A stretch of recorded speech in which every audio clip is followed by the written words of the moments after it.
I'd like to call this meeting to order. Today is Tuesday, March 24th, 2020. This is a Prescott City Council voting session. Welcome everyone out there that's watching via live stream.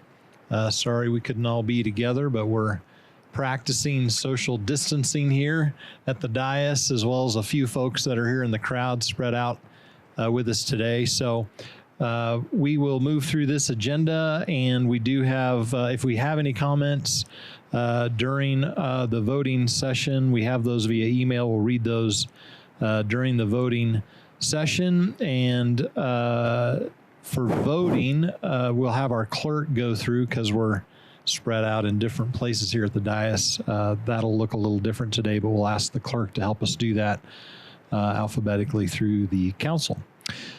Mayor Pro Tem, do you have any announcements for us today?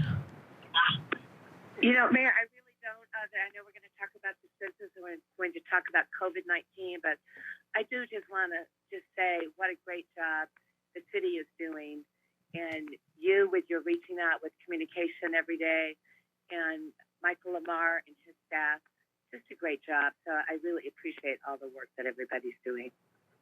Very good. Well, thanks for joining us via telephone today. We'll go ahead and move on and have an invocation by Associate Pastor Jason Phillips with Calvary Chapel of Prescott, and then I'll lead us in the Pledge of Allegiance.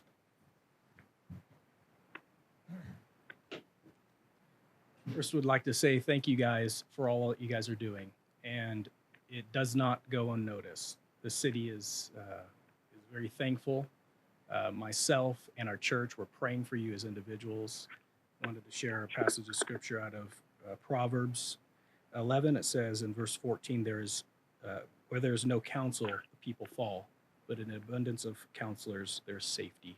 And truly, we see a rise of that. So I'd like to pray for this council here, the meeting, and for each one of you guys as individuals. So let's pray. Lord, we thank you so much for all that you have provided. Lord, we thank you for this group. We'd like to lift up each and every member in this council, and we thank you for them and their leadership and all that you are doing and are going to do through this time and this season. And I pray that your wisdom would be on their hearts and their minds. But Lord, we ask for your protection and safety upon them and their families. And for the rest of the city, we lift it up into your hands, Lord, and ask that you would lead us and guide us. For it is in Jesus' name we pray. Amen. Amen. Please join me in the Pledge of Allegiance to our flag. I pledge allegiance to the flag of the United States of America and to the republic for which it stands, one nation under God, indivisible, with liberty and justice for all. Thank you, Pastor. Let's please call roll. Councilman Blair? Here. Councilman Good? Here. Councilmember Rusing? Present. Councilwoman Scholl? Here. Councilman Sischka? Here. Mayor Pro Tem Orr? Here. And Mayor Mangarelli. I'm here. All are present. Thank you for that. Okay, today we have a presentation on the 2020 census. And I'm not sure who's Billy. I don't know. Do you want to say a little something as we get started on the census presentation? Actually, I think Glenn has something prepared, and then I'll add on. I actually have, holy cow. I have the information from Ms. Stotler, since she's not present. Can we maybe move her away from yeah, thank you. The 2020 census continues, and as of today, none of the important dates for the census have changed. Census day is April 1st, 2020. Census mailings began to land in residential mailboxes during the first 2 weeks in March. The Census Bureau will send a series of 4 to 5 mailings to every residence, so plan on receiving more than one mailing. Each will include duplicate information and outline the methods to respond, including accessing the online response page at 2020census.gov. Online response is simple and recommended. Navigate to 2020census.gov and follow the prompts to respond. Answer the 6 questions, click submit, and you're done. Census outreach activities have slowed, some under the current COVID-19 circumstances, but it is more important than ever to complete your census response to ensure that vital federal funding reaches our community based on an accurate and current population count. The Census Bureau continues to seek employees via the 2020 census.gov/jobs page. New hires are being made weekly to assist the Census Bureau teams to gain a full and complete count.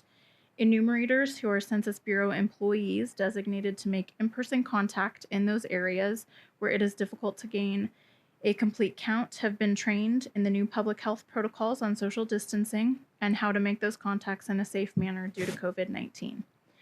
As before, the best way to avoid a personal visit from an enumerator is to respond to your census questionnaire by phone, online, or regular mail as soon as you receive it. Some of our local centers, such as local public libraries, community colleges, which were slated to offer direct assistance to the public on census response, have had to modify hours, vacate scheduled census events, or close due to the public health concerns.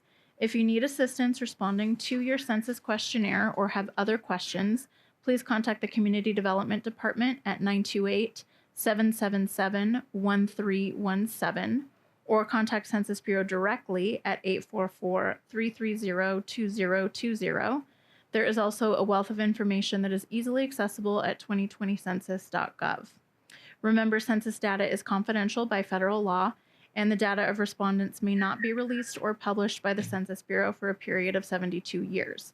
Together, we can achieve a complete count, counting everyone once, only once, and in the right place. Very good. Thanks, Sarah, for that.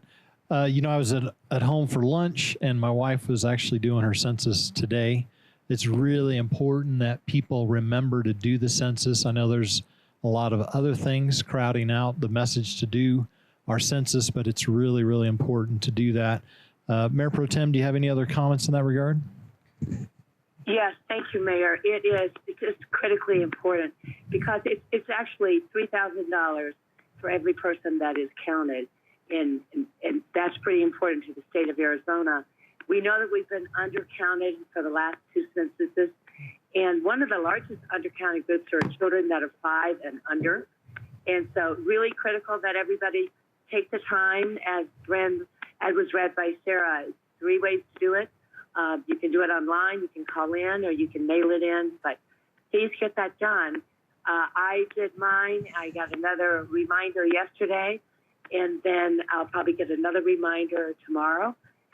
And if you send it in, then you won't have anyone come knocking at your door. So, and I like to say, Mayor, that this is our constitutional duty.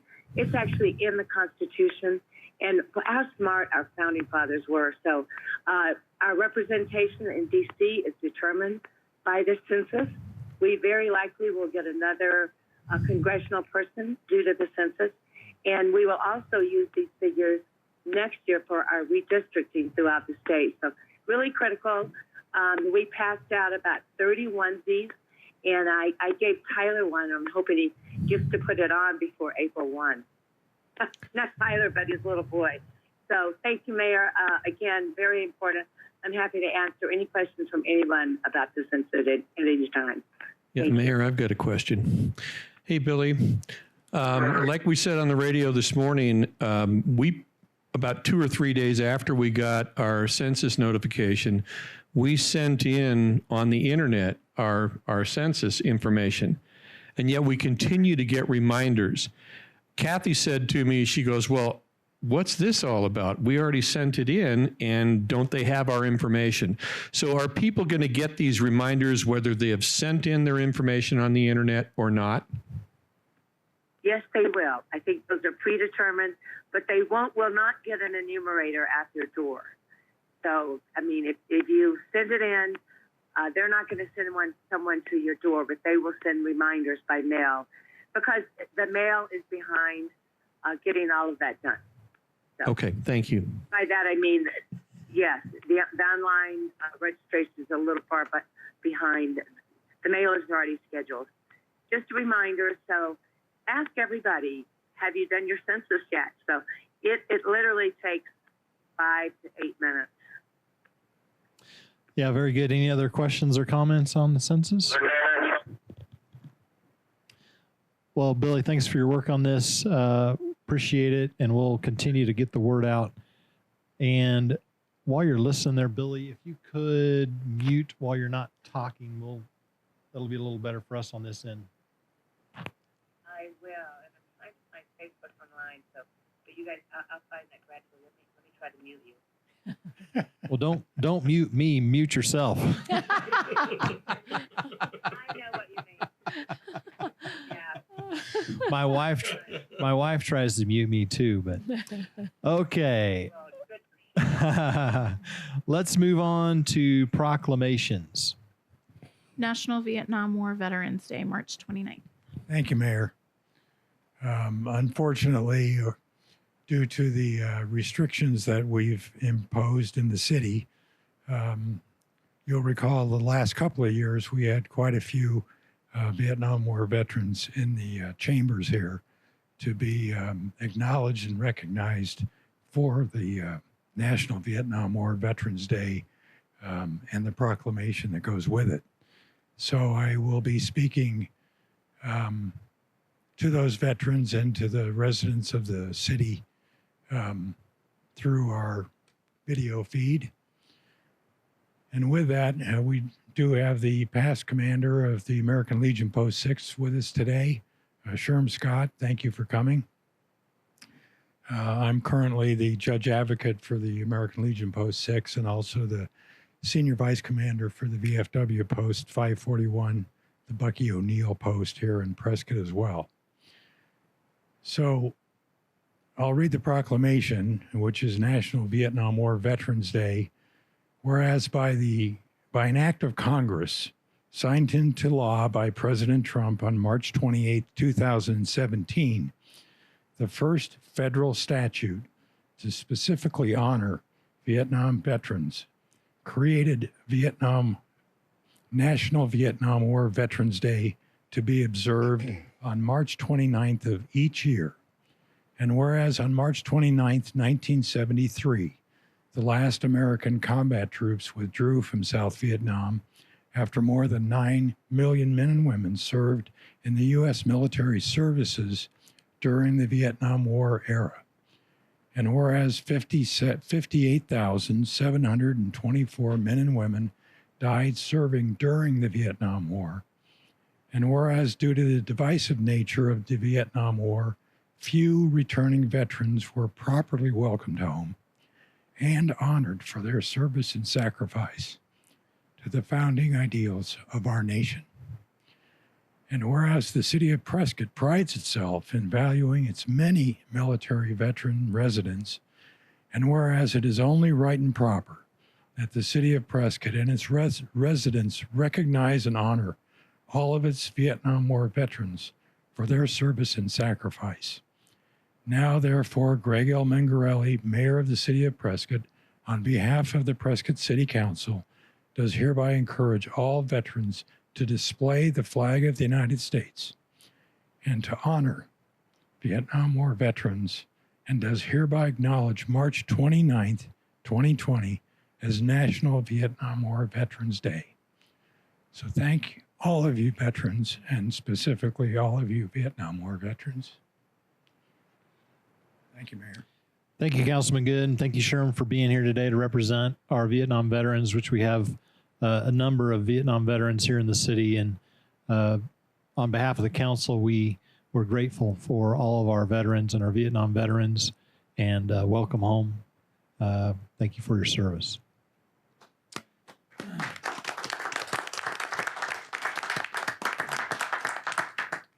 Okay, we're going to move on to our regular agenda. Item 8A is a COVID-19 update, and I'm wondering if we need to have a sign language interpreter here to do that. He's not yet arrived, so it's up to you if you'd like to proceed with that, or we can move on to the next agenda item and wait. John, what would you advise? Okay. Sure. I think we're okay with that. We'll just move on to item B, please. Okay. It'll be a legislative update. Do we have Tyler on the line? I'm here. Can you hear me? Yes, we can. Thanks, Tyler. Awesome. I'm watching you guys remotely. It's kind of strange because it's delayed, but here we go. I've got, I sent you an update yesterday through email with a lot of information happening at the federal level as well as the state. I sent some attachments as well, which give a better summary. As you can imagine, there's a lot of moving parts and pieces to this, but the first one I'll talk about is House Resolution 6201. This is a federal one. It's the Families First Coronavirus Response Act. This was signed into law last week, and basically it guarantees free coronavirus testing. It establishes paid leave and expands emergency paid sick leave and paid family leave, and enhances unemployment insurance, expands food security initiatives, and increases federal Medicaid funding. Those two documents I sent as attachments to this update have a lot more information, and they're quite extensive. So if you'd like to see more, I encourage you to look at those. They go into depth on a whole variety of subjects. But one thing to note is that under this bill, local governments would be required, or are required now, to provide paid sick leave due to COVID-19, but they're not eligible to use the tax credit to offset that. So we sent a letter, Mayor Mangarelli signed it yesterday. We received information from the League of Cities, and we sent it to our congressional delegation asking for this to be corrected. There's a few other things that they're looking at. I'll talk about another bill in a couple minutes that's being discussed probably as we speak, that hopefully the National League of Cities is looking to include some other elements to correct basically some oversights that happened in this legislation that was enacted. So I won't go through the lengthy summary I included here. Unless anybody has any questions, I'll move on to what the Small Business Administration is doing. And they, last week as well, they approved Arizona. So it's an economic injury disaster loan program, and Arizona was declared eligible for that. This allows small businesses here in Arizona experiencing the impact of COVID-19 to be eligible for up to $2 million of low interest rate loans. Businesses can apply at sba.gov/disaster. And I'd like to note that our Chamber of Commerce here locally has done a great job of communicating this information. They're sending out emails. I see them probably daily to the businesses. So I think there's a really concerted effort, a really good effort to keep our businesses informed of all the resources that they have during this trying time for them. And then last, about the federal updates, I'd like to talk about the Coronavirus Aid, Relief, and Economic Security, or the CARE Act. This is the one that's currently being discussed. There's a couple of versions of it. One's in the Senate, one's in the House. And it does a few things. With respect to small businesses, it would establish and provide funding for forgivable bridge loans, which, as you know, kind of turns into grants. In the end would most likely be the best case scenario there. And so we'll see how that goes. There's a lot of other aspects to it. It talks about taxes, for example, it would delay due dates for employer payroll taxes. It talks about health care and all those elements that are included there. And it talks about education, for example, temporarily suspending payments for federal student loans, and a whole bunch of other things. I received some back and forth communication from our airport department. Dr. Sabata was looking to write our, especially Congressman Gosar, because the House version had some elements that were not included that may have impacted essential air service funding, as well as maybe some of the supplemental grant funding from the last cycle. So she wanted to update Congressman Gosar, ensure that those monies and those programs are safe despite all of the uncertainty that's going on around us. And that letter was signed by the mayor and sent off today that I saw, which is good. So now I'll jump into state updates. There's quite a bit here as well. As you probably heard, the legislature passed what they're calling a skinny budget. It had bipartisan and unanimous support, and they adjourned until April 13th, with the idea being that they're going to play it by ear. If the time comes around April 13th, that they can come back into session, reconvene, and begin working on bills that were basically left stalled in their spots, whether that was in the Rules Committee or waiting to be heard on the floor. We were getting pretty close to the end run here of the session. So a lot of bills have almost made it to the finish line, but they've all been paused. And so basically, the skinny budget is the base budget released in January. It has some modifications. For example, the biggest one being $50 million as an emergency package to deal with COVID-19. But good news for us is that this budget includes the $1 million in hotshot PSPRS funding for the city of Prescott. So that was great to see that in there. And we've been working to make sure that was. Let's see here. I'm not going to go through all the budget bills. If you can see in your summaries I included, there were 12 budget bills, and this information mostly came from the League of Cities. The bullet points here, they just try to include in each budget bill what items of relevance there were for cities. And so I'll highlight a couple. On the first one, Senate Bill 2910, public school closures. I've highlighted there halfway down, if schools remain closed after March 29th, which is looking very likely is the case, it would require that each public school offer students general education through alternative formats determined by that public school for the duration of the closure. It would also allow them to use money generated during this school year to provide summer school during the summer of 2020, and then it cancels statewide assessments for this school year as well. And then you can see there's other bills on unemployment compensation. General appropriations, that first bullet point indicates there's over 2.5 million allocated to DES, Department of Economic Security, for coordinated homeless services. Jumping down to capital outlays, Senate Bill 1691, there is about $379 million allocated for the State Highway Fund for highway construction, $30 million for the State Aviation Fund, which is good news. That helps local airports. And then more specifically, under Senate Bill 1690, with the $50 million contingency for the COVID-19 impact, that money is looking at housing assistance, homeless assistance, including shelter, food, economic assistance for small businesses, and then monies for food banks. I'm assuming there's going to be more to it than that. I heard on the governor's call this morning that they are basically waiting for the federal government to enact this legislation that they're debating right now to see where that money is going, and then the state can determine how can we best use the $50 million allocated so we don't duplicate services, and so where it can go to where it's most needed. With that, Mayor, I'm happy to wrap it up and answer any questions if there are some. Yeah, before we do that, Michael, do you want to speak a little bit to the airport funding? I know you and I were looking at that earlier today. Robin Sabata mentioned that there is a possibility, and it's at this point just a possibility, that one of the two versions, either the House version or the Senate version, might allow for the portion of local matches for terminal construction to be eligible for some federal reimbursement. The versions right now, it appears the House version might make it eligible, but the Senate version wouldn't. So what we did is the mayor and I reached out to our legislative delegation, Senators Sinema, McSally, and Representative Gosar, to say, even if you're not for what the House version looks like, if there could be a caveat that allowed supplemental projects for 19 to be included in some funding in this $2 trillion, which is a number that's hard, I think, for any of us to get our arms around.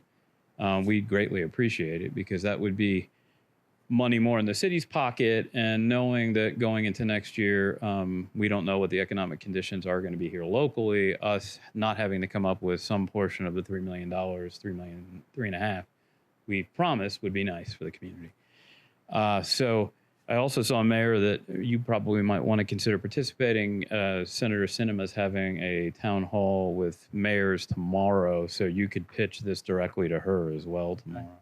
Good. And then the other thing I wanted to mention, back to the comments about small business development loans, I think all of you expressed to me in one way or another, and I totally agree, that the small business man or woman is who we really need to be concentrating our efforts on. So we are going to train up at least one city employee to be an expert on the small business development program, Jessica Walther, who's in the finance department. And we will allow Jessica to meet one-on-one with interested small business owners as this program rolls out after she educates herself. So don't show up tomorrow, anybody. But so we have somebody in City Hall who is taking on the task of helping our small business owners work through the red tape of a program like this. So I thought that was an initiative that we should at least acknowledge. Yeah, no, that's good. The SBA did approve that funding, right? And it's in the form of a loan of some sort with a great interest rate, I assume. Yeah, it's a really low interest rate. And Councilman Blair and I even talked about it. It's a 30-year payback. So, and the interest rates are extremely low. So as we better understand this program, it'll be good for us to be able to facilitate working our small business people through it. Yeah, and on this topic, what have you done in terms of the city?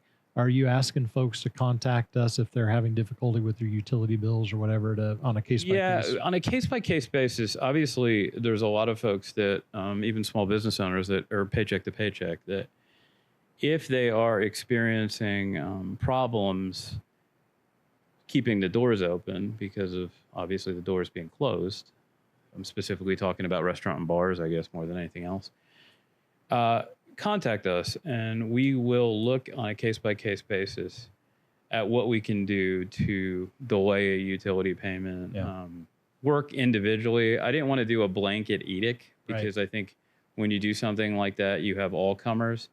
But we definitely want our residents and business owners to know that if you are struggling and you need to come forward, call our finance department, and we'll see what we can do to help. Yeah, and I know Sherry Heine's got some resources at the Prescott Chamber of Commerce. You can go to prescott.org and get some more information there. She's been working really hard to help small businesses. Councilman Blair? Yeah, past Senator Steve Pierce sent me a link just so folks know, and I'm sure the city's on top of it. But for business financial support, you can go to arizonacommerce.com, which will take you to the clearinghouse, which is the best resource to follow all their different, bullet points and what you can do to get these loans. ArizonaCommerce.com. Well, it's an interesting legislative session, to say the least, because they were right in the middle of budget negotiations when, COVID-19 hit, and they did get apparently this skinny budget passed, so to speak. Tyler, you said they're coming back April what?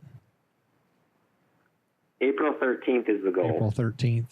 That's at least tentative for now. Okay. Questions, comments from the council? Mayor, did you want to talk a little bit about, it was very brief in that call, but I thought it was very telling, is the Arizona enrichment concept that they're talking about. It's the child care provision. Oh, right. So I've been on so many calls. I apologize. This morning, we were on a call with the governor's office, and they're concerned about particularly EMS workers, police, fire, healthcare workers. In school is out, as we all know, and so there's a gap for childcare. And so my understanding was they're going to use schools in many cases. They're trying to open up this enrichment program, which is a childcare. They understand the hardship with, now you're gathering groups of people together again, but they have protocols in place for safety and health to help with this gap of childcare for our EMS healthcare workers, police, fire. Is that what you were referring to? I just thought it was very telling. You don't always want to read the tea leaves, but to me, if the governor is looking at doing something that statewide, I think we should all hunker down for the long haul, because you would not be instituting a statewide child care program for first responders if this was going to go away tomorrow. Yeah, in terms of school opening back up again. Yeah. Well, they seem to be taking 2-week increments on this. I would imagine when I talked to Tim Carter yesterday, he thought they would have an announcement maybe next week. It's really hard to say. This is all very tentative for us in many cases, particularly with schools reopening. Any questions, comments for Tyler on the legislative update at this point? It's good to hear that the money for the hot shots is in there, Tyler. That was one of my questions, but you did cover that. So that's good to hear. All right. If not, we will move on to item C. Approval of minutes for the March 10th, 2020 special meeting and executive session and the March 10th, 2020 voting meeting. Okay. Looking for any discussion and a motion on the minutes. Mayor, I move to approve city council minutes as presented. Second. We have a motion and second, and we'll let the clerk call the vote. Councilman Blair, Yes. Councilman Good, Aye. Councilmember Roosing, Aye. Councilwoman Scholl, Yes. Councilman Sischka, Yes. Mayor Pro Tem Orr, Yes. Mayor Mangarelli. Yes. Passes 7-0. Okay, very good. Thank you for that. We're going to back up now to item A on the agenda because we have our ASL person here with us. And so we waited for you to do, you're fine. We waited to do our COVID-19 update. And Sarah, where would you like our interpreter? What's the best? Right over here. Okay. And we will have a picture-in-picture Okay. for the live audience. Where do you, right there is okay? Thank Okay. you. So this is item, where did I go here? 8A, discussion regarding updates pertaining to COVID-19. And I can lead out on this a little bit, and then we can ask questions or have other comments from council. Obviously, this has been something that's kind of overwhelmed us a little bit here at the city in the last week or two, and thought it would be good to get some information out to the public regarding at least our city services, what's open, what's not, and some of the things that we've been doing here in regard to COVID-19.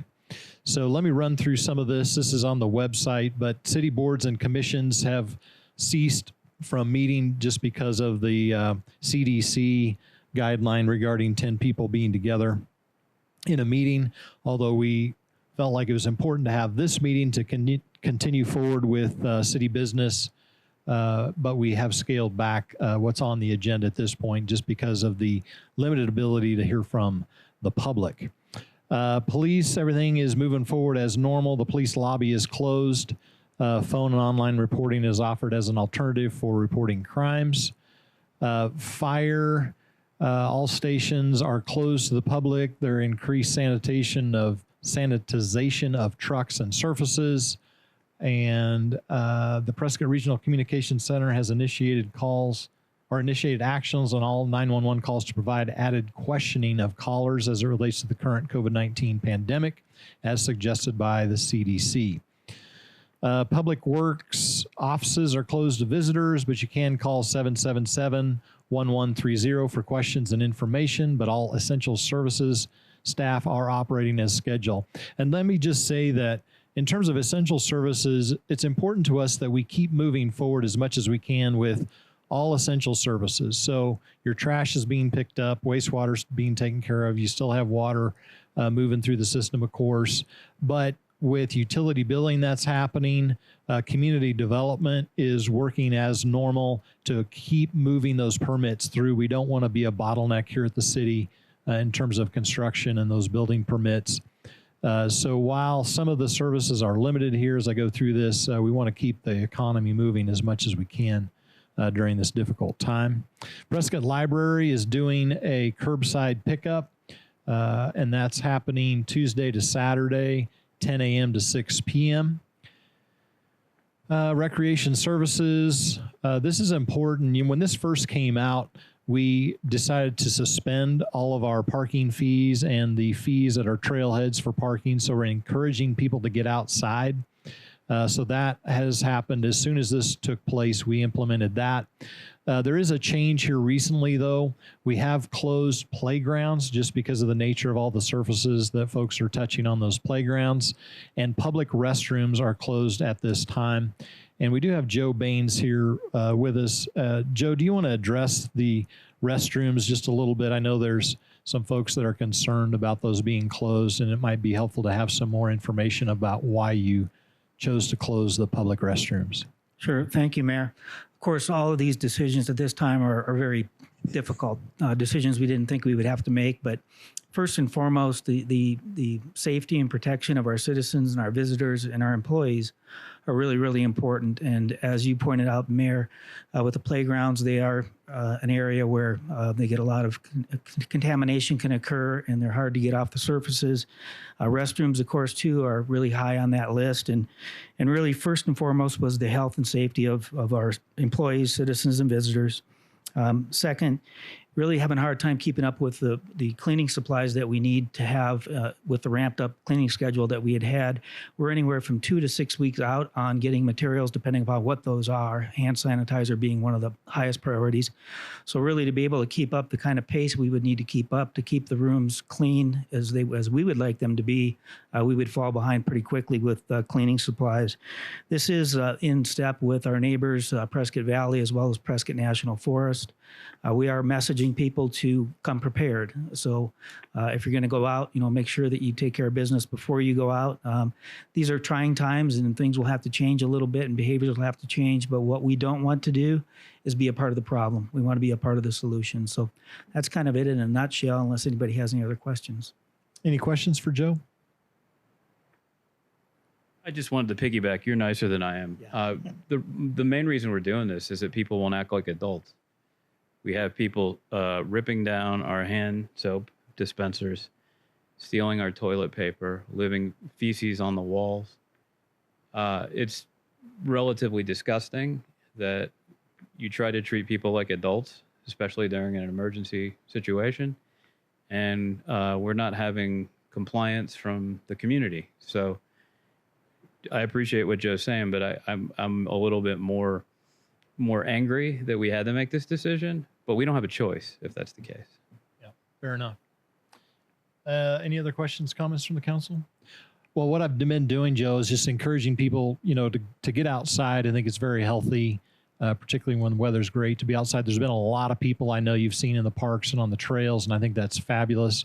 I have cautioned folks, though, that we need to make sure there's social distancing when you're out there.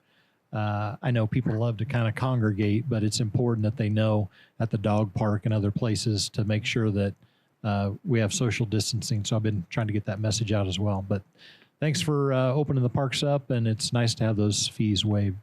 Thank you, Mayor. And we also have put some Mayor, signage up. I do have a. Go ahead. Mayor? Yeah, go ahead, Billy. Yes. So, Michael, you and I were talking. Aren't you considering doing porta potties? Thank you, Mayor Pro Tem. Yeah, we did drop off porta potties at all of the locations where we had bricks and mortar restrooms. But remember, those will be kind of for emergency only kind of a thing. We're at the mercy of the cleaning service that the Porta John people will provide.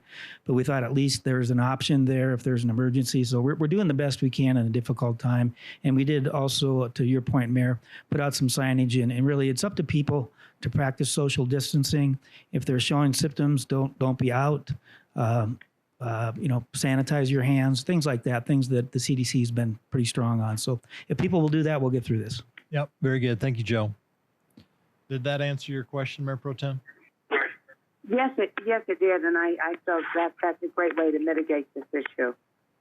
Very good. Well, let me wrap up here. Community development. I mentioned a little bit already, but they've transitioned to an electronic system for permitting, plan review, fire prevention services, and planning and zoning. City clerk notary services provided by city staff will be suspended until further notice. The airport still has commercial flights that are continuing through United Express, operated by SkyWest through Essential Air Service contract. I think that rounds out most services. I think it's important to let the public know that City Hall is still open, that while we've transitioned many of our services to an online format, which is important so people can stay home and keep social distance, we have not closed City Hall at this point, and we're taking that kind of day by day. But at this point, we're still open. The other thing I've been stressing out there, and I'm sure the rest of the council has as well, to continue to support our small businesses by buying gift cards, by doing curbside takeout, pickup from our restaurants.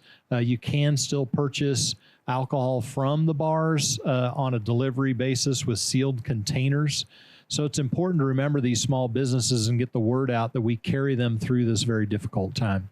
Anything else to add or questions from the council? Yeah, Mayor, I have a comment. A friend of mine, Bill Beard, I'm going to give a shout out to him.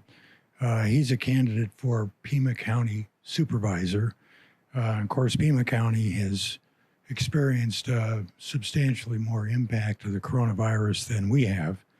But he is recommending something that I think maybe the council and the city might want to consider. And I'll read part of what he sent out to me. Business owners especially require certainty in order to provide not just product or services, but to plan operations and how many employees to schedule and when. In an effort to allow for businesses to operate effectively during the current state of emergency, not only in Pima County, but of course we have it here in Yavapai County as well, he's calling for an immediate suspension and relaxation of existing sign codes and related rules governing the advertising of businesses. The businesses that have decided to remain open by offering only takeout or drive-through service must have the ability to advertise so that they can remain in business and let the public know that they are continuing to offer those services and products. The existing restrictions under various codes should be immediately removed or greatly reduced to allow these businesses to weather the storm. Allowing these businesses to advertise for the remainder of this current crisis with banners or street signage that would let the public know they're still operating, and suggests that these rules remain suspended until such time as the current crisis is declared over, and to extend for a period of at least 90 days afterwards so that business in general can recover. So leadership requires them to also provide as much certainty as possible in these uncertain times, and waiving fees and such regulations would go a long way to providing that certainty. So I think that's something that we as a council should consider, because our sign code does restrict certain types of signage throughout the city. And I know myself, just trying to find some of my favorite restaurants to find out if they are still offering some of that takeout service. I know we've got some temporary signs down in the General Plaza area noting that they are offering delivery to the cars at curbside. So I think it's something that makes a lot of sense and would really help our small businesses get through this crisis. Thank you, Councilman Good. That's a great suggestion and something we could look at on a future council agenda. And you're right in pointing out that Public Works has done a great job dispersing curbside parking signs, particularly around the plaza. Maybe there's other places that they've done this, but that does help the public know that those folks are doing curbside or takeout. Councilwoman Scholl? Thanks, Mayor. I know earlier we had mentioned utility billing with the city of Prescott, but APS is also offering kind of a relief program right now. If you are having trouble paying your electric bill, you can visit aps.com/support or call 800-253-9405. They will not be shutting off power for non-payment right now, and they are waiving late fees. So if you need help with your electricity bill, make sure to reach out. They're offering relief as well. Very good. Thank you for that. Anything else from the council? Michael? Mayor, if there's general consensus to explore what Councilman Good has brought forward, in the interest of time, we could bring something to the next meeting. So I don't know if you guys want to. I think also what you and I had talked about, and I think other folks have on their mind, is based upon how this council normally functions with filters such as planning and zoning and the Board of Adjustments and different groups. We may be asked in the future to make determinations and judgments on different processes that take that filter out to keep our economy moving, let alone not to sit back and say, we'll wait until everything's back in place and then our construction world and everything else goes stagnant. So I think we need to look at that at the next agenda as well, to talk about how in an emergency times this council is going to take on more responsibility than it has right now. Those are good suggestions, and I think the next agenda should be considerate of any of these ideas to help small businesses and to help the economy keep moving forward. Councilman Blair, you make a good point. We've talked about whether we want to try to convene planning and zoning in this kind of format, or do we bring those projects right to the council? Those are things that we need to consider. We kind of wanted to get through this process today to kind of see how this worked. But I think it's something that we really need to consider for the next council agenda. I think the public in general is out there saying we voted for you. In times like this is when the rubber hits the road and we have to make the hard decision and be that filter, let alone leaving it up to planning and zoning or somebody else to do it. So it's time to take the bull by the horns. Yeah, understood. Councilmember Rusi? Thank you. I'd like to just make the comment that this is a marathon and it's not a sprint. Thank you. Okay. If there's nothing else, the last thing I'll mention, just from the county level, we've been working very closely with the county on this issue. And one of the things that's being worked on this week is an incident management command post out of their EOC. So they have their emergency operations center set up right now on Commerce Drive. I haven't been out there just yet, but there is a multi-agency coordination group that's been put together that's county-wide. I do sit on that group, and that group is a decision-making group that is helping to determine the policy and the priorities of the incident command post. So I think in terms of a fire, wildfires, many times you'll see an incident command post set up to manage that fire. In this case, we have a pandemic, and so the county is setting up that incident management group with the MAC as kind of the decision-making arm of that. And that's going to be very helpful in terms of information and resource allocation for our county. So I'm grateful for the county's leadership and Craig Brown as the chairman to get that moving forward. All right, I don't think there's anything else. Mayor Pro Tem, did you have anything on COVID-19? No, I did not. Thank you, Mayor. All right.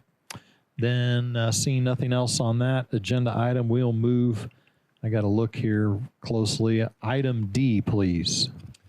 Approval of acceptance of a donation from the Harold James Foundation for the purchase of a CBE 40 Pro Hybrid screen and projection equipment for free family movie nights at Ken Lindley Park in the amount of $28,846.25 plus applicable taxes.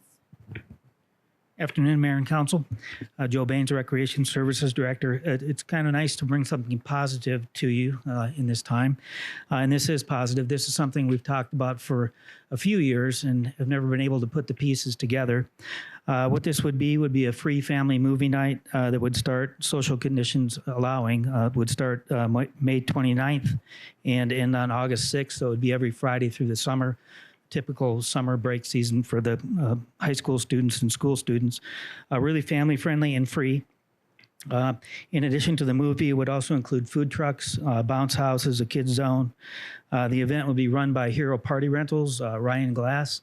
Ryan was instrumental in helping put this together and reach out to the James Foundation to see if that was something they'd be interested in. So Ryan was a big part of this. The Harold James Family Trust has graciously offered to fund the purchase of the screen and the projection equipment, as well as the first year of operational costs. The funding for operational costs in the future years would be paid for through other sponsorships that we would get in the community, other businesses that would be interested in it. The Harold James Family Trust, as most of you know, has had an extensive history of supporting quality of life in the city of Prescott in a number of different ways. Some that come to mind are the remodel of the Elks Theater when the city owned it, the bronze statues that we have out in front of the Fippen right now, and then a couple future ones that are coming up. Also, a lot of land donations, and Kayla's Hands Playground. They were a big part of that. In fact, they're also a big part of the shade structure that's currently being constructed over the top of Kayla's Hands. So again, they've been a great partner in the community. We're really excited about this, and with that, I'd answer any questions that you have. Very good. Questions, comments from the council? Well, it's a great project, Joe, and I appreciate the James family for what they do throughout our community. And I think on behalf of the council, we're grateful, and please send our thanks to Ron James and his family for this donation. Entertain a motion. Mayor, I move to approve donation and make purchases. Second. We have a motion and second. Clerk will take the vote. Councilman Blair? Absolutely, yes. Councilman Good? Aye. Councilmember Rusing? Aye. Councilwoman Scholl? Yes. Councilman Sischka? Yes. Mayor Pro Tem Orr?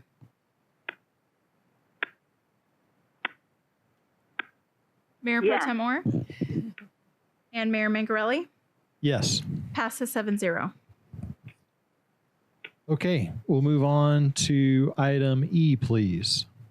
Approval of city contract number 2020-173 with Central Square Technologies in an amount not to exceed $125,727.70 for TriTech Inform RMS software implementation. Good afternoon, Mayor and Council.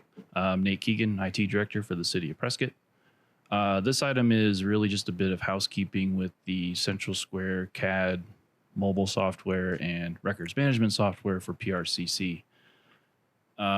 Like any kind of partnership, which we look for with our software vendors, or even internally sometimes with the city, we're family, and like all families, we don't always get along. So what you see in front of you is Central Square had some challenges.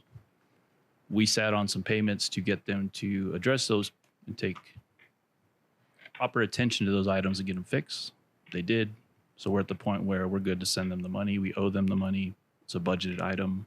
And with that, I'd be happy to take any questions or comments you may have. Thank you, Nate. Questions, comments from the council? Nate, I noticed that the total amount is going to be split between Prescott Police Department, Prescott Valley Police Department, and Yavapai College. Can you estimate the actual dollar amounts for each agency?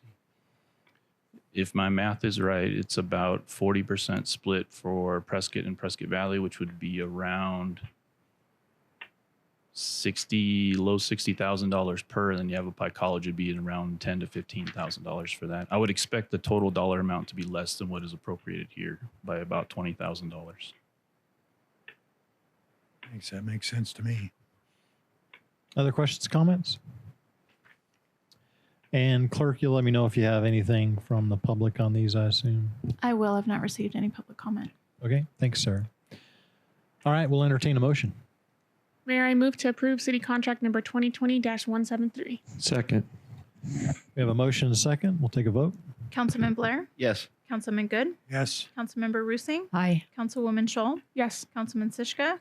Yes. Mayor Pro Tem Orr? Yes. And Mayor Mangrelli? Yes. Passes 7-0. Hey, Mayor Pro Tem, are you muted between these votes?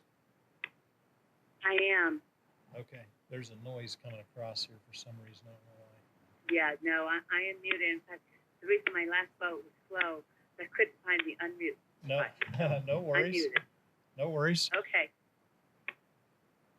All right. We're going to move on to item F, please. Adoption of Resolution 2020-1738, approving city contract number 2020-171 for a development agreement with Chamberlain Development for realignment and widening of Willow Creek Road. Good afternoon, Mayor, Council. Craig Dotseth, Public Works. So this item we have before us today is a proposed development agreement between the City of Prescott and Chamberlain Development for the construction of Willow Creek Road widening and curve realignment projects.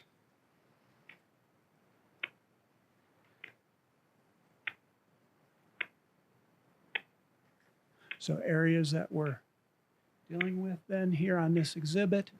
So in the area of the red alignment, that is the Willow Creek Road widening section that is associated with the developments that are happening in the area with Antelope Crossings, as well as Westwood. So with the addition of those developments, then that has triggered the requirement for the widening of Willow Creek Road to be able to account for and handle the traffic. That widening will include a traffic signal intersection at Warrior Way and also at Lone Elk. Then the Willow Creek curve realignment is this segment. So this is the Deepwell Ranch roundabout on State Route 89. And on the outside of this exhibit is where the existing curve is. This is a depiction of our new design for the curve, which will be a much longer radius, as well as 4-lane divided with a raised center median between the 4 lanes in that area. So this project, our curve project specifically, is about safety. Safety was brought up and discussed in the first meeting on September 10th of 2019 in association with the Antelope Crossing Phase 5 plat review, and concern raised in regards to safety with that existing roadway segment. So there was concerns in regards to the additional traffic accessing Willow Creek Road and a connection close to the curve. So those connections will be right here, and the connection on the east side of the road here is associated directly with Antelope Crossing's Phase 5 area. Those two intersections, when this project is complete, will be restricted to right in, right out only movements, and will have that raised center median between those intersections. So after we had the discussions associated with the concerns of the curve and the plat review, Public Works initiated design of the curve realignment. Chamberlain Development initiated and designed the Willow Creek Road widening section, and also expressed the want and or the offer to partner with the city on the curve project. So that initiated our discussions on how to accomplish that. Ultimately, a DA is the cleanest and best way to accomplish a partnering aspect like that. So then Public Works drafted the DA initially and has been reviewed through the legal department as well as the Chamberlain Development Group for the combined projects. So the DA would have the developer lead the construction efforts, and the city will reimburse for its portion. Some of the specific items that we have in the DA along those lines is the owner.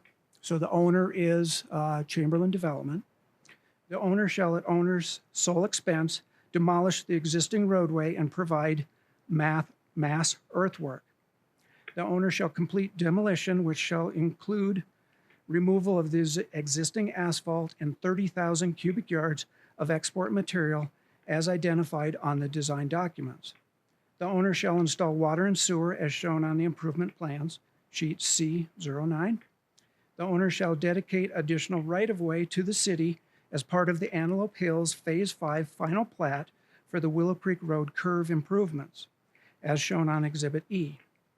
Then on our side, the city shall reimburse the owner for construction of all new improvements up to and including storm drain installation, subgrade preparation, curb and gutter, sidewalk installation, paving, and other appurtenances for the roadway section as shown on the final improvement plans. The city shall reimburse owner for any export that exceeds 30,000 cubic yards. We anticipate we will have an additional 38,000 cubic yards beyond the 30,000 that Chamberlain will manage.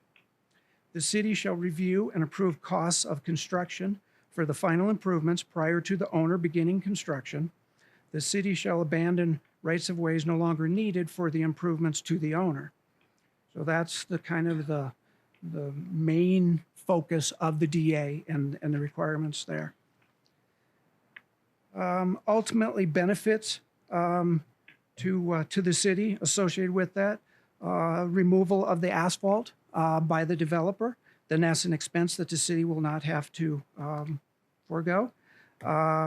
Removal of the 30,000 cubic yards of dirt, and then combining the project is significantly less impact to the public. If we can have one project, one contractor managed together, constructed at one time instead of having a longer impact time frame with that. The portion that is included with the developer has a benefit towards the city in the realm of $400,000 to $500,000 to the city. Ultimately, what triggered these discussions and going forward this way was the concern in regards to going forward with the Antelope Phase 5 plat. And at that meeting on September 10th, the decision was it wanted to wait to go forward with that approval until we had the curve addressed. At this point, I believe we have the curve addressed with design, with the DA, if we go forward with it today. set that in place. The DA does include a performance to get the construction underway within 60 days to get that going. I'm here today to recommend us consider going forward with this DA, as well as the next item will be that review of that plat also. That I'll be happy to answer any questions. Very good. Thanks, Craig. Councilman Blair? I do have a question. You know, often I get perturbed at traffic management, and knowing that we're putting a raised curb there for ingress, egress out of a residential neighborhood, to me, doesn't seem like it's public safety wise. I wonder if we've looked at, with the light that's going to be on Lone Elk, if we could put a light here and have them timed together, that would be safer. When you get people that are making a right-hand turn out of that exit, you're going to kick them down into the roundabout, and ultimately they don't want to go that direction. They want to go north to Prescott. They're going to be loading up that roundabout to go around that circle and back down Willow Creek Road. Same holds true when they're trying to make a right-hand turn, and that's the only way you can go north to Prescott, and they don't want to go north. They want to go south, so now they're going to go down to the stoplight, do a U-turn, and gum up that intersection. So did we look at putting in another stoplight and timing those two together for traffic management instead of curb and right in, right out? That was looked at, and specifically the primary thing is those intersections are too close to that curve to be able to allow left out movements or left in movements, and or have another signal that's too close to the curve, and or the signals will be too close together. In regards to those movements, if an individual from this area of the subdivision does not want to go north, then it's as easy as them coming down through the subdivision to the signalized intersection in order to have that left movement, protected movement out of that area, as well as the other side, the subdivision. They would be able to come down to the signal on that side.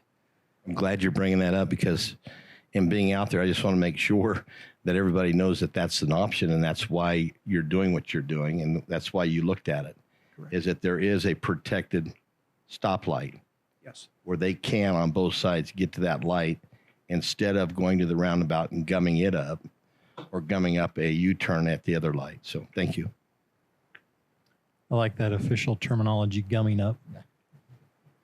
Councilman Good? Yeah, I was one of the members of the council that was concerned about the severity of that curve angle.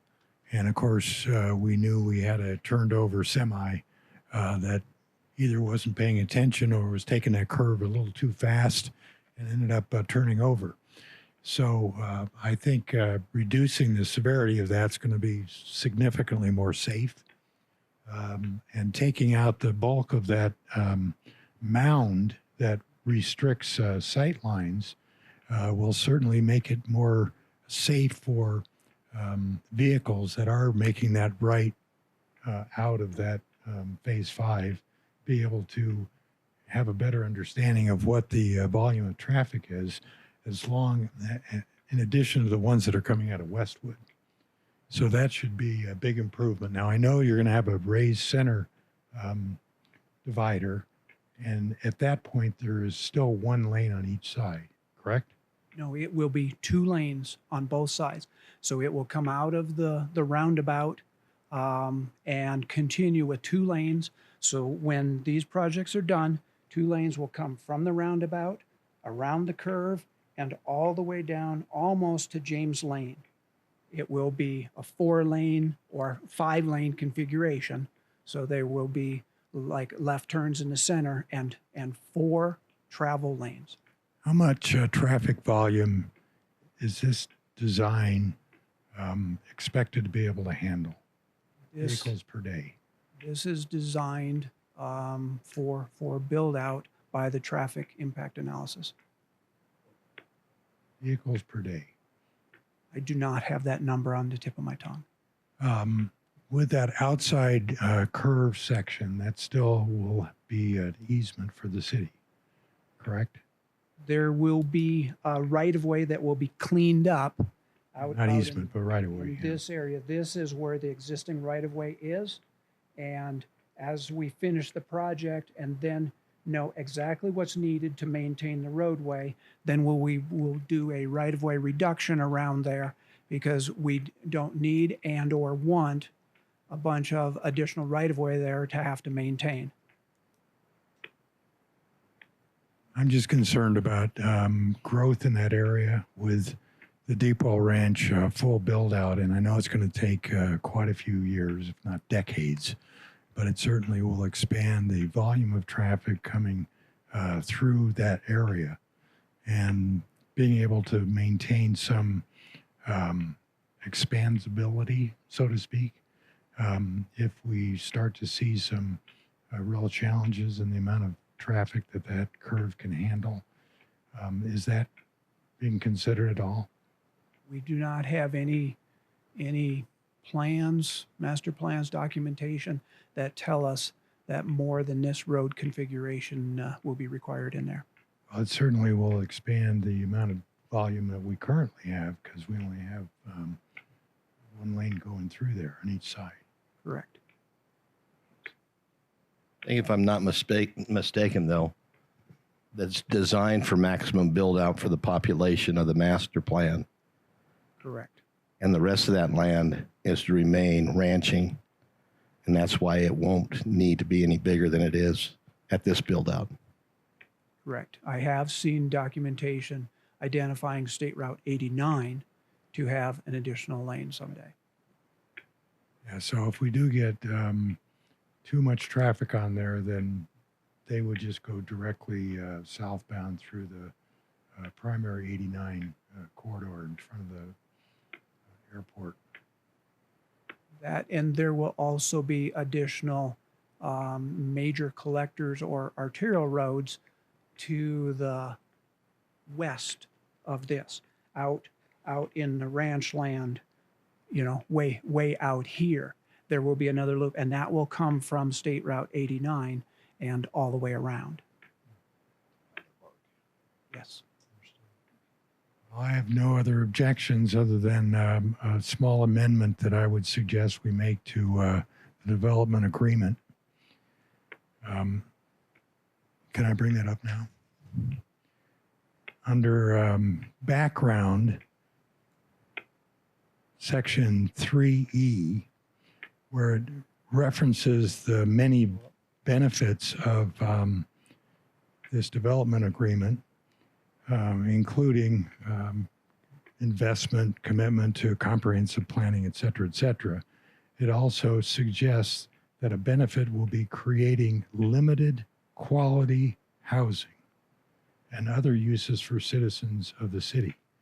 Now, to me, limited quality is not necessarily a benefit.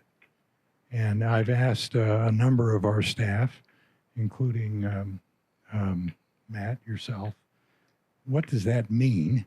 And I keep hearing, well, that's standard boilerplate.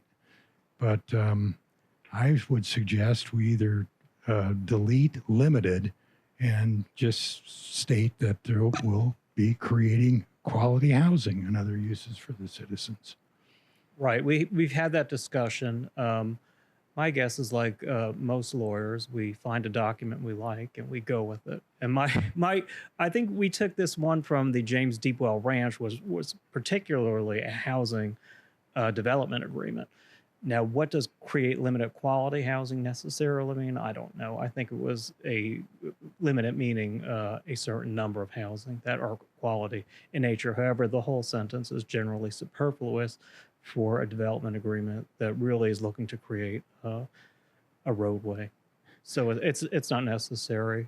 So if you want to take it out entirely, I think that's fine. If you want to remove the word limited, that's fine as well. I think we just delete that phrase right there, right? Wouldn't that be the easiest way to go? That's what I would do. Yeah.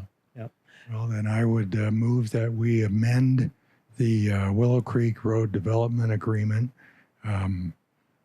paragraph, well, it's section 3 under background, subsection E, and then subsection VI, and delete create limited quality housing and other uses for the citizens of the city. Very good. So, you made that a motion at this point, right? Or you just as an amendment? Sure.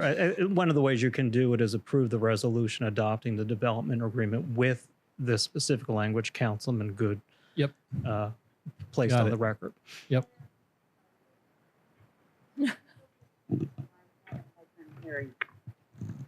Yes, we will speak into the mic. Thank you. Billy, I don't know if you have the document in front of you, but what we're looking at is paragraph 3, E, small Roman numeral 6 as being superfluous. It says create limited quality housing and other uses for citizens of the city. And we're looking to remove that, and it has no objection from Public Works, the legal department, or the council, and it seems to make good sense.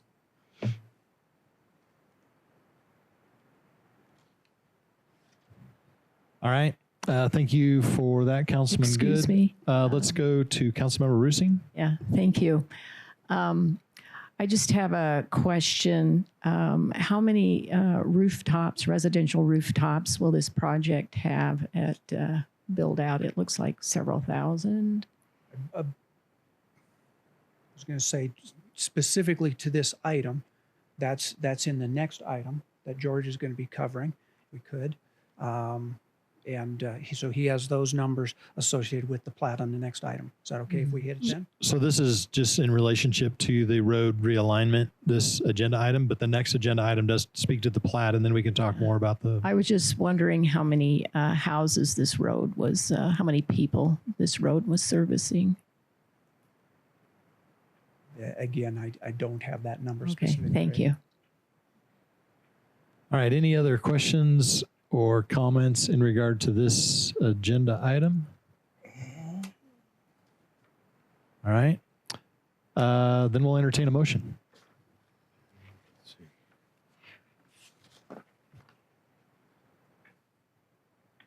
Mayor, recommend move to adopt, I think this is resolution number 2020-1738 as amended.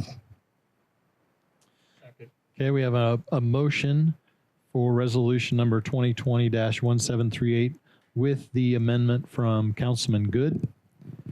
And we have a second. Yes. So we'll take a vote. Matt, I just want to confirm do we need to clarify that the DA is being amended and not the resolution itself? Yeah. So I'm looking at the recommended motion is adopt resolution 2020-1738 with, hold on. You want me to read you what I have? Yeah, thanks. Recommended action to adopt resolution number 2020-173A with revised language, removing section 3, subsection E, subsection VI from the development agreement. Beautiful. That works. All right. That's a good motion and a second, so we can take a vote. Councilman Blair. Yes. Councilman Good. Yes. Councilmember Roosing. Aye. Councilwoman Scholl. Yes. Councilman Sischka. Yes. Mayor Pro Tem Orr. Yes. And Mayor Mangarelli. Yes. Passes 7-0. All right, very good. Let's move on to item G, please. Approval of final plat FNP 20-003 for Phase 5 of Antelope Crossings, a 255-lot single-family planned area development. Thank you, Mayor.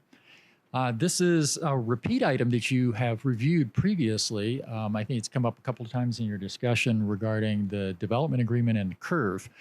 This was reviewed and a recommendation was made to you by the Planning and Zoning Commission to approve the final plat subject to addressing the concerns about safety on the curve.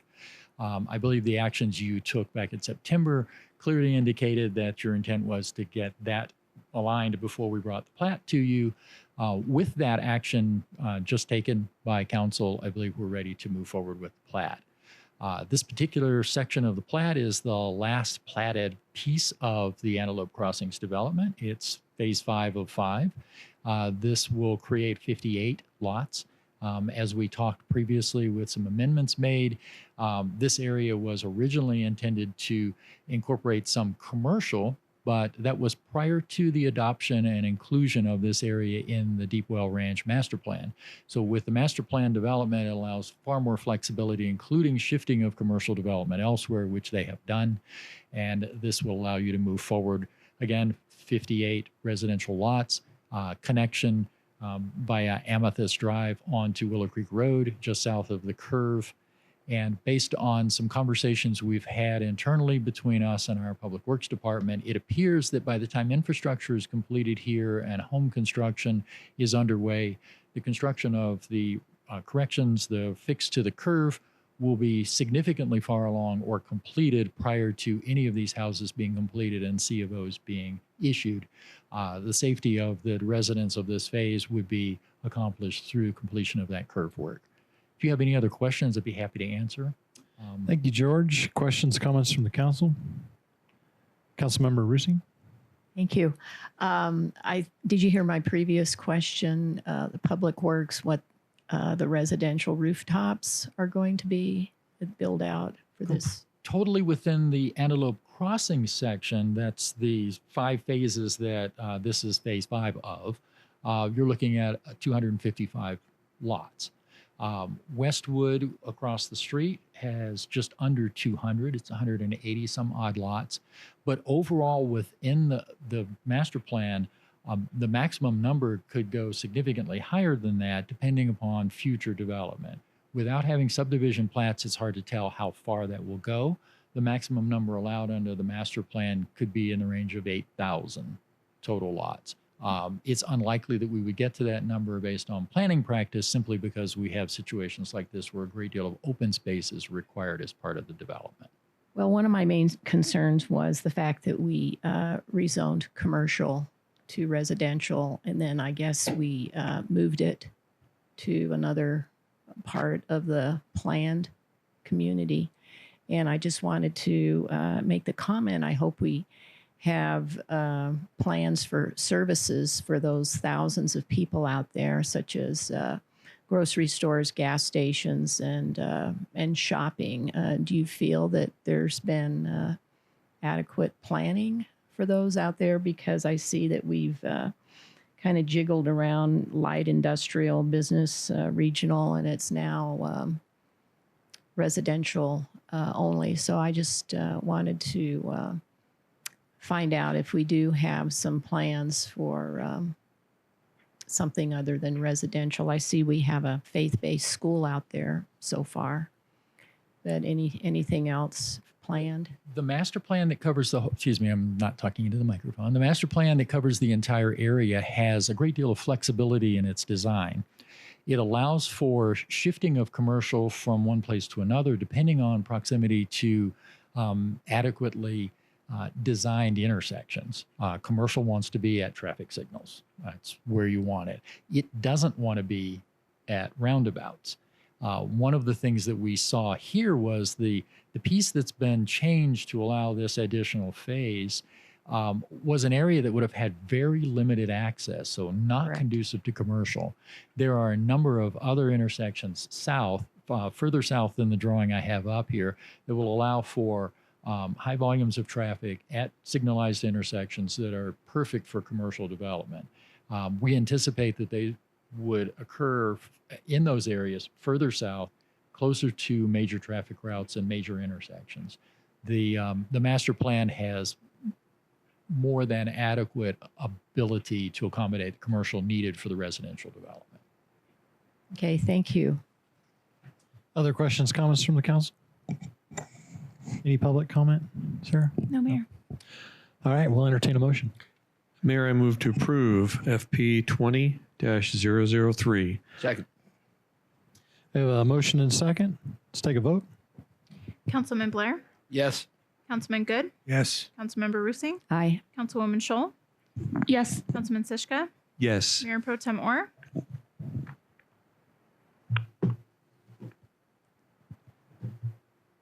Mayor Pro Tem? Yes. And Mayor Mingarelli? Yes. Passes 7-0. All right, very good. Let's move on to item H, please. Approval of city contract number 2020-165 to Fan Contracting for the Corsair Avenue Extension Project in the amount of $3,087,738. Approval of city contract number 2019-118A3, an amendment to city contract number 2019-118 with Lion Engineering and Surveying for post-design services in the amount of $178,482, and approval of night work. Good afternoon, Mayor and Council. My next item. So this item is to award a contract for the construction of Corsair Avenue Extension. Post-design services with Lions Engineering, as well as night work. So this construction project, as I've got up here on the exhibit, will create a new connection within the airport area between the existing Wilkinson Drive around a very good radiused curve over to Corsair Avenue. So this will create a definite secondary connectivity into the main heart of the airport industrial area that is on the upper reaches of Corsair Avenue here. Not only does it create that connectivity in order to promote commercial industrial development in that area, it also will relieve the traffic that the uses on Wilkinson Drive to allow us to perform pavement replacement and or major repairs in there. Our existing pavement is very poor condition. So this will have that secondary benefit to us to be able to perform work up in that area as well and not have as big an impact on the users in the area. The project generally consists of constructing a roadway connection, as I just showed there. And the extension creates those benefits for the circulation and access. So the project will have paved travel lanes. It will be a two-lane travel lane configuration with a center turn lane to allow for access to the properties going through the curve. There's already 2 new businesses out there that are expanding. So there is a dirt project just on the north, as well as a hay contractor. So this is instantly going to create access and availability to those parcels in there. So we'll have paved roads, curb and gutter, drainage, and utility improvements. On the utility side, the water distribution connection that will follow the entire length of the roadway there will improve transmission and fire flows in the area. This is specifically important because we have a new well that we're going to be bringing forward for outfitting to you in the next couple meetings. That is up north of this area. So this will allow us to be able to move that water down through this system by having this new connectivity. So it'll be looped? Yes. And we'll have dual lines to be able to get the higher flows down through there from multiple wells in the area. So ultimately, once the design was completed on this project, we solicited for invitation for bids during February. We received 4 bids from contractors interested in the project. Bids were reviewed, deemed responsive and balanced, and ultimately I'm here today to recommend award to the low bidder in the amount of $3,087,738 with Fan Contracting. With that, I'd be happy to answer any questions. Very good, Craig. This is much anticipated out there. I know we've been talking about doing this Corsair extension for quite some time.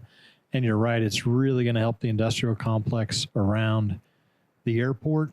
EPS is out there, and there's some other substantial operators out there, but there's a lot of small business and different folks doing business out in that industrial complex, and it's really going to help the connectivity. You already answered my question about Wilkinson, which is troublesome, but I knew that you guys were waiting until Corsair was connected there to get that fixed back up, and so that'll be really nice in terms of safety to get Wilkinson fixed up. A lot of activity in this area. I've driven out there recently, and between what you're doing under the highway there with the trunk main as well as then moving north throughout this course area. There's a lot of dirt work and a lot of things happening. So it's cool to see, and it's really going to be beneficial economically for those folks out at the industrial complex. So questions, comments from the council? Councilman Good. Thank you. I just want to make sure that if I slice my drive off of the par 3 6th hole, it's not going to impact the vehicles coming around that connector. Unfortunately, the project is going to remove a couple of those elm trees that are right there close to the new roundabout. So we will lose some of those. I've never been a real fan of those elm trees, even though I've been in contact with them many times. Thank you for that. We are going to have a chain link fence in that area around that. It will not be as high as the driving range, but there will be a chain link fence to keep balls from just rolling out there into the street. Very good. Mayor, one thing that I know it's in the memo here, but I should have pointed it out specifically. So we have with the financing of this project, we also received a economic strength program grant through ADOT, those $500,000. So that is part of the funding that's covering this project. Yep. No, that's right. I remember receiving that grant, and it's very good to mention here, Craig, that that's helping with this project. So thank you for that. Anybody else on the council entertain a motion? Mayor, I move to approve city contract number 2020-165. Second. We have a motion and a second. Let's take a vote. Councilman Blair? Yes. Councilman Good? Aye. Councilmember Roosing? Aye. Councilwoman Scholl? Yes. Councilman Sischka? Yes. Mayor Pro Tem Orr? Yes. Mayor Mangarelli? Yes. Passes 7-0. Okay. Thank you. Thank you, Craig. Let's move on to item I, please. No, there needs to be another motion. Oh, I'm sorry. Mayor, I move to approve city contract number 2019-118A3. Second. We have a motion and second. Let's take a vote. Councilman Blair? Yes. Councilman Good? Aye. Councilmember Roosing? Aye. Councilwoman Scholl? Yes. Councilman Sischka? Yes. Mayor Pro Tem Orr? Yes. Mayor Mangarelli? Yes. Passes 7-0. Mayor, I move to approve night work. Second. Motion and second. Let's take a vote. Councilman Blair? Yes. Councilman Good? Aye. Councilmember Roosing? Aye. Councilwoman Scholl? Yes. Councilman Sischka? Yes. Mayor Pro Tem Orr? Yes. Mayor Mangarelli? Yes. Passes 7-0. All right. Thank you for that. Now we'll move on to item I, please.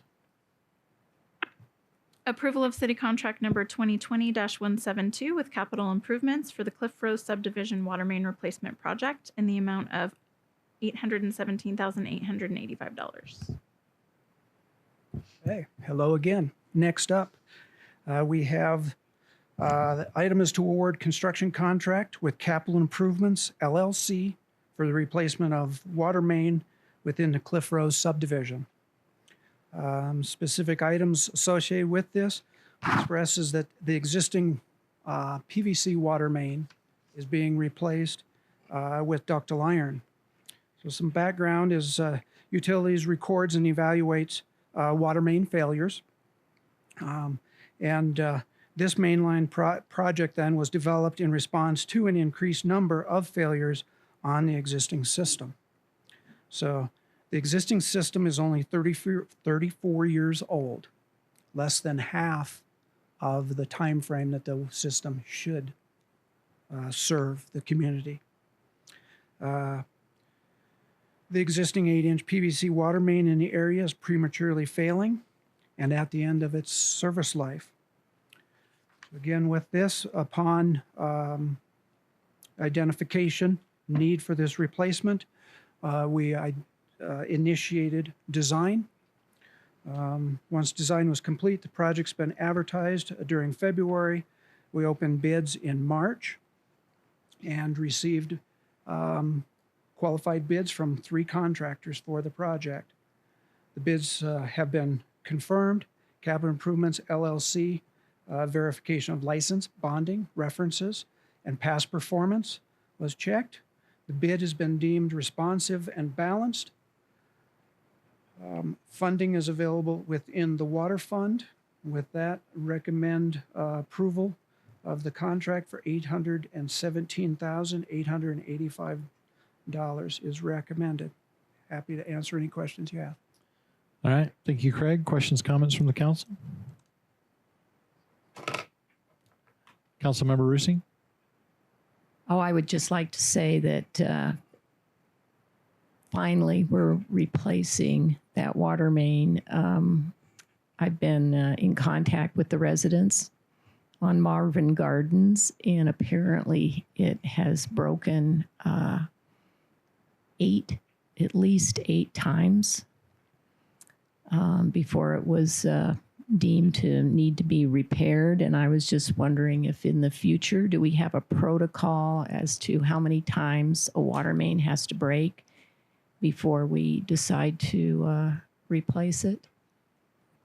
There are many pieces that come into that review. I believe in regards to that number of incidents, that's throughout the whole entire area of the project. And with that, yes, we find that there may be a rash right in one spot. And I think that's over a number of years that has been spread out.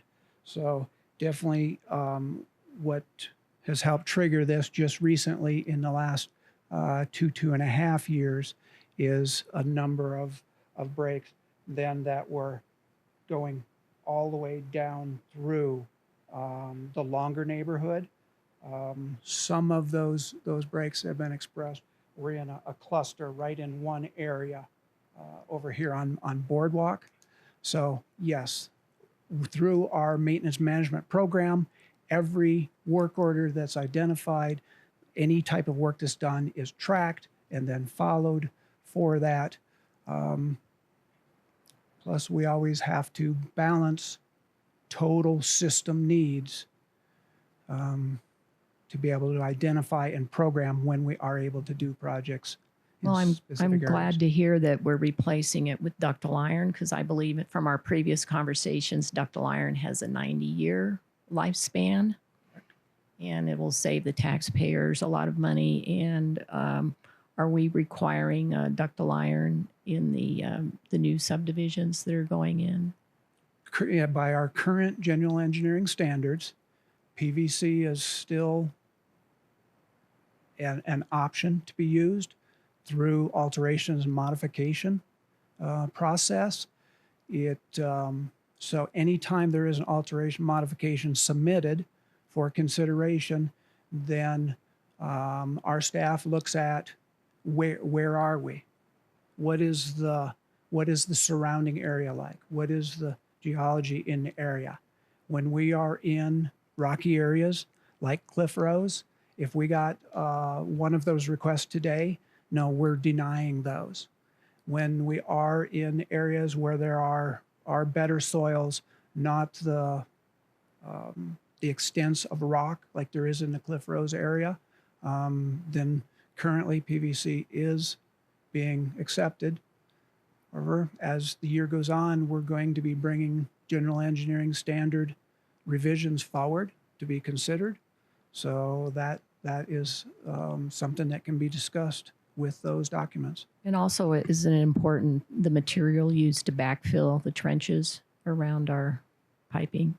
That is the paramount importance, that that pipe be installed correctly. Okay, thank you very much. Other questions, comments from the council? Now we'll entertain a motion. Mayor, I move to approve city contract number 2020-172. Second. We have a motion and second. Let's vote. Councilman Blair? Yes. Councilman Good? Aye. Councilmember Rusing? Aye. Councilwoman Scholl? Yes. Councilman Sischka? Yes. Mayor Pro Tem Orr? Yes. And Mayor Mangarelli? Yes. Passes 7-0. All right. That's the last agenda item. Our quote's coming from George W. Bush today. Leadership to me means duty, honor, country. It means character, and it means listening from time to time. This meeting is adjourned.